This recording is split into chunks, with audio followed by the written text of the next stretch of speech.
अगर बीजेपी या प्रधानमंत्री हम मानते हैं कि पश्चिम बंगाल उनके लिए बहुत मजबूत या सबसे मजबूत प्लैंक है, आपकी नजर में ऐसा क्यों है?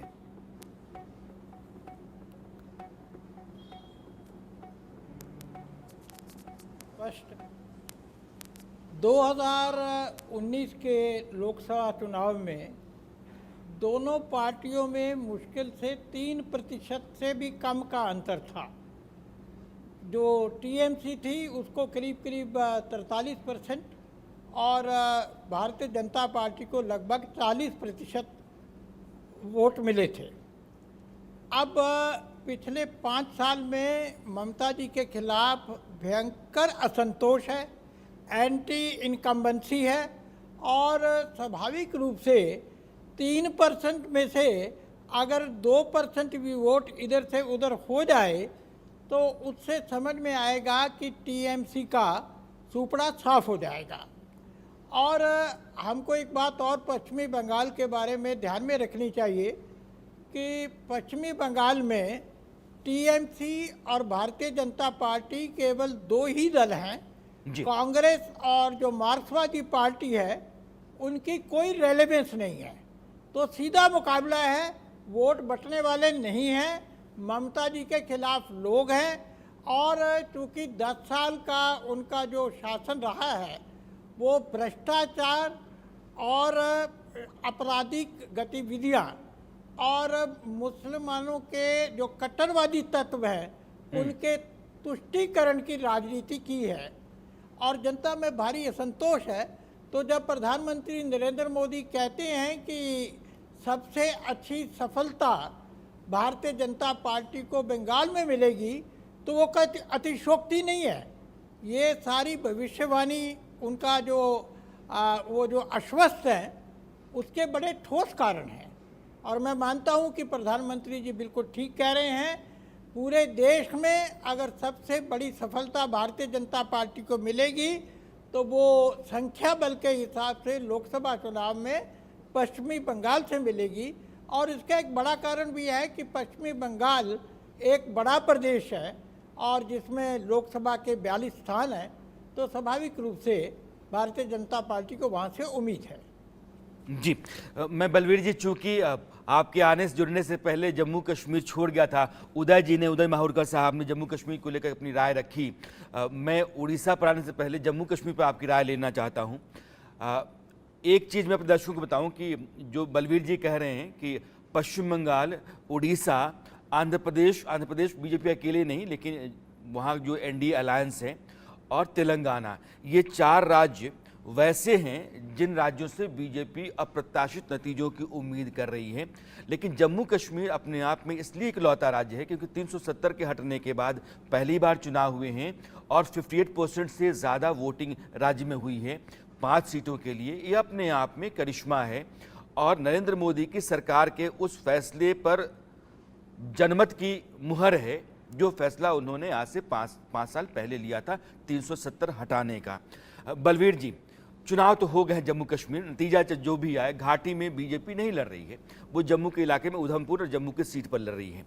इस पूरे चुनाव प्रोसेस को, पार्टिसिपेशन ऑफ द पब्लिक को आप कैसे लेते हैं, डिकोड कैसे करते हैं? यशवंत जी, मैं मानता हूं कि जम्मू कश्मीर में जो अभी चुनाव हुए हैं उसको राजनीतिक चश्मे से देखना ही नहीं चाहिए और ना ही इस तरह से देखना चाहिए कि कौन सी पार्टी जीतेगी या कौन सी पार्टी हारेगी। ये प्रदेश जो है सीमावर्ती प्रदेश, जिसमें हम सब जानते हैं कि किस तरह की समस्या रही है।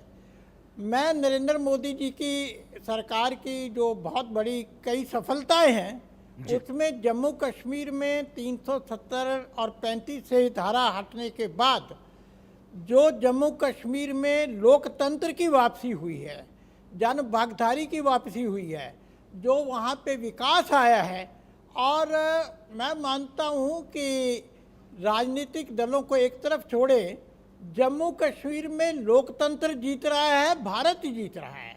और जैसा आपने बिल्कुल सही कहा कि जम्मू घाटी के अंदर 50% से अधिक मतदान हुआ है और मतदान के दौरान कोई हिंसा नहीं हुई। मतदाता लोकतंत्र में, भारत में अपना विश्वास प्रकट करते हुए लंबी लंबी पंक्तियों में मतदान केंद्रों के बाहर खड़े रहे। प्रत्याशियों ने नामांकन भरे।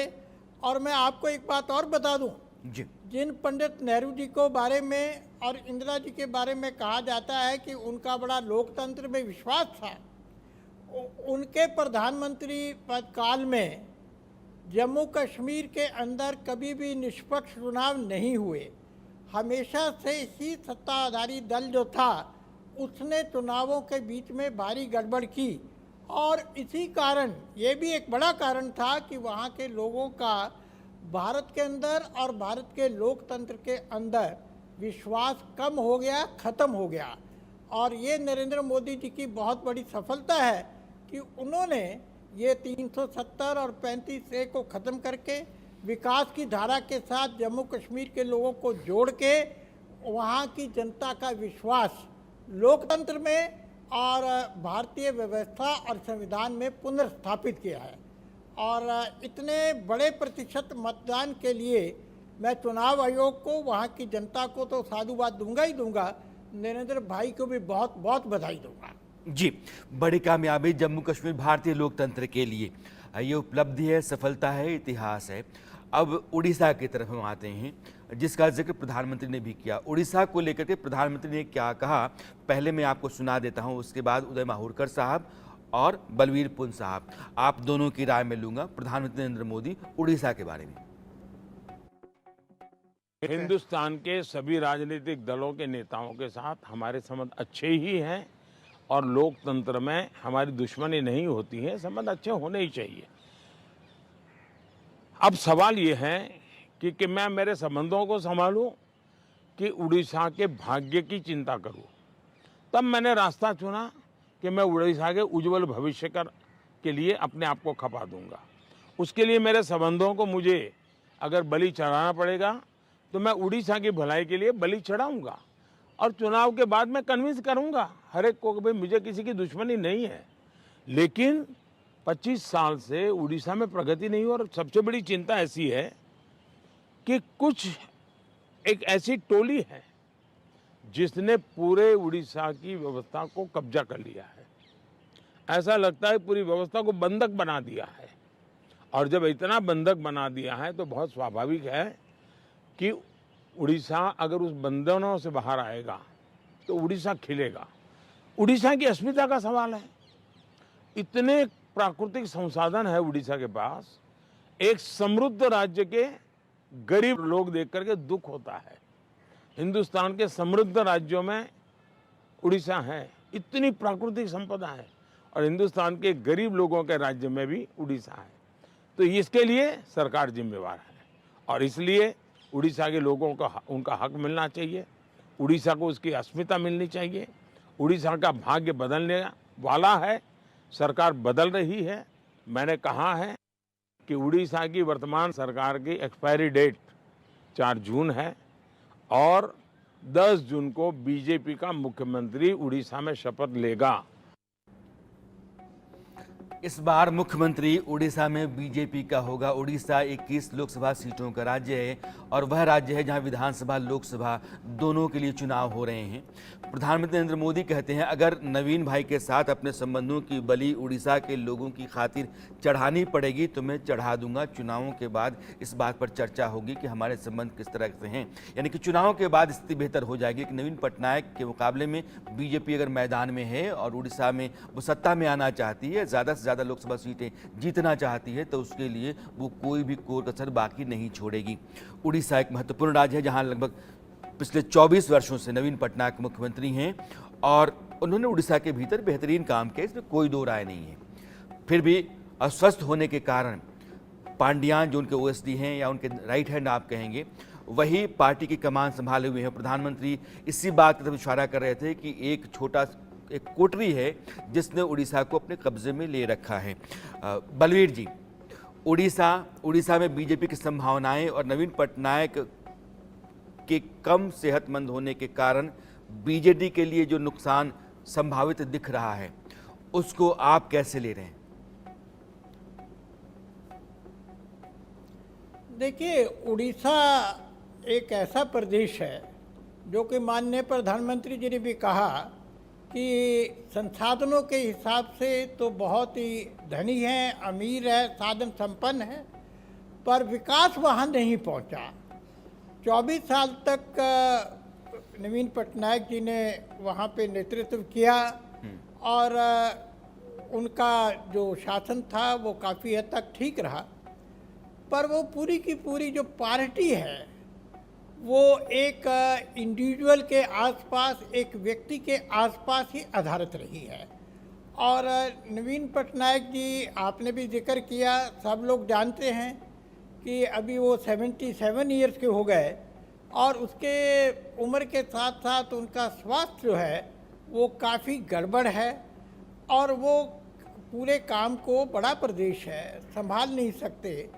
और उन्होंने अपने एक निजी सहायक जो जी। रहे हैं पांडियन जी, उनको अपनी जगह जिम्मेदारी देने की कोशिश की है। उड़ीसा के लोग इसको स्वीकार नहीं करेंगे क्योंकि पांडियन एक अच्छे सिविल सर्वेंट हो सकते हैं, पर नेतृत्व देना बिल्कुल अलग बात है और उसके लिए एक राजनीतिक दल जिसकी धरातल पर पकड़ हो, जिसके पास जन समर्थन हो, और ये सब चीज़ें आवश्यक है। और उड़ीसा के लोगों को अब विकल्प भी चाहिए। और डेमोक्रेसी में, लोकतंत्र में दो दल तो होते ही हैं, एक जिसे कहना चाहिए शासक दल और एक विरोधी दल। और 24 साल से नवीन पटनायक जी का शासन रहा है और वहाँ की जनता अब बदल चाहती है, बदल देख रही है। और वहाँ की जनता ये भी देखती है कि जहाँ जहाँ भारतीय जनता पार्टी का राज है और जहाँ जहाँ पर नरेंद्र मोदी जी का सीधा दखल है, वहाँ पर कितनी प्रगति हो रही है।